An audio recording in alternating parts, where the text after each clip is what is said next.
I wanted to ask you a couple kind of personal questions. I guess it's on the table now. You're looking at retiring in the next couple of years. Yes. You look forward to this, or is this something that... Yeah, I'm looking forward to it. I mean, you seem like a guy who likes to work. Yeah, I like to work. I have plenty of other things to work on. But I've been here, it'll be 40 years in March of 2013, and I think that's long enough. So besides, 3 toddlers to work with, what else is on your plate?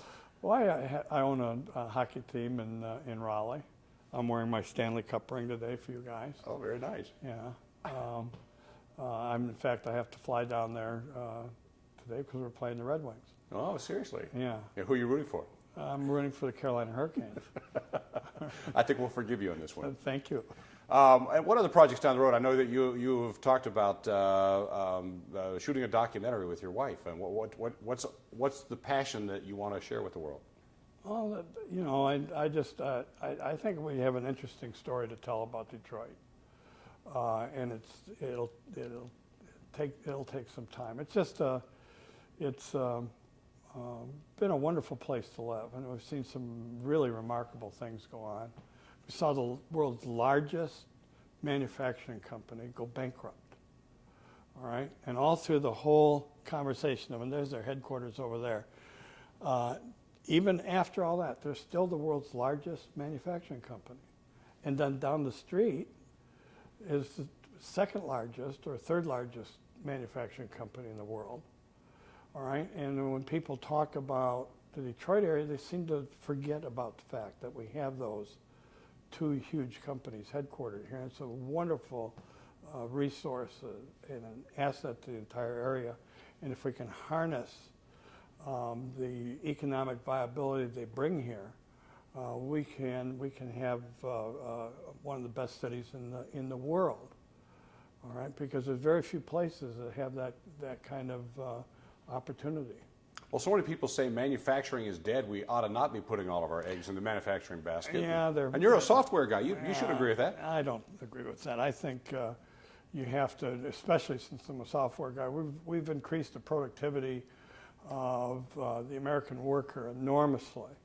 And if I became the CEO of an auto company, one of the first things I'd do is grab the head of my union and take them over and see the guys and tell them, we want you to be the best paid workers in the world. And we have the ability to do that because of the automation that we put into these plants and make you far more productive. We just need to clean up work rules and stuff like that. I don't think manufacturing is dead at all in this country. I think that people are learning some lessons about building plants in Mexico and then building plants in China just because the labor's cheap. All right, I think you want a really well-paid workforce, and you want to be able to run your business because those people are more productive. I think that makes more sense. I would invest a lot of money in automation and making sure that people that work for the company had the ability to be more productive than anybody else, not that they're cheaper employees than anybody else.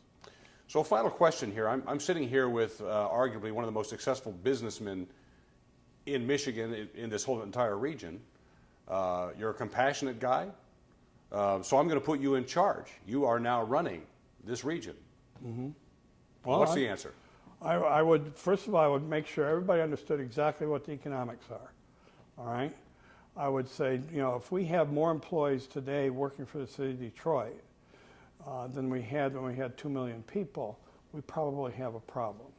All right? We probably should have about the third of the number of employees. We need to clean up. All the mistakes we've made in collective bargaining over the last 30 or 40 years and admit to ourselves that we can't afford the retirement plans and the health care plans that we have given out, that we need to have people that work for the city to be more productive and give them the tools to be more productive. And we need a comprehensive business plan on what we're going to do with the city, how we're going to clean it up, how we're going to fix it.